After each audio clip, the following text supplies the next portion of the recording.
Once upon a time in the expansive Serengeti, there lived a small lion named Gerald. Unlike his peers, who roared with fierce bellows and strutted around with confidence, Gerald's best attempt at a roar sounded more like a kitten sneezing. His awkward attempts at dominance often resulted in his peers laughing uncontrollably. One sunny afternoon, while his pride was napping, Gerald noticed some zebras grazing nearby. A bright idea struck him: what if he could prove his courage by pulling off a grand zebra chase, single-handedly? Surely, everyone would forget about his feeble roar then.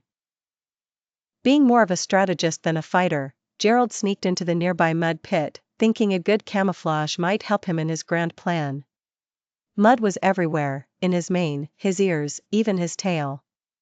He looked less like a gallant lion and more like an undefined blob of nature's mischief. Approaching the zebras, Gerald cleared his throat. "Roar," he exclaimed, advancing with a gallop that resembled a confused dance rather than the fearsome dash of a predator. The zebras raised their heads, paused for a moment, and then continued munching the lush grass, entirely unbothered. Unfazed by his first attempt, Gerald tried again, this time tripping over his own muddy paws and sliding directly towards the herd.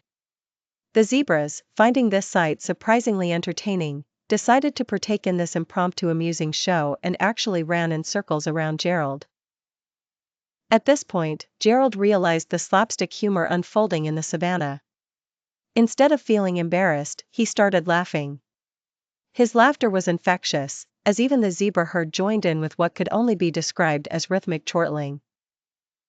Back at the pride, having heard the distant giggles carried by the wind, the elder lions agreed, if Gerald can make the prey laugh instead of running away, that's quite the ability. Gerald returned to the pride not as a roaring predator, but as the lion who brought joy and laughter to the savannah. He realized he didn't need to be like everyone else to be valued.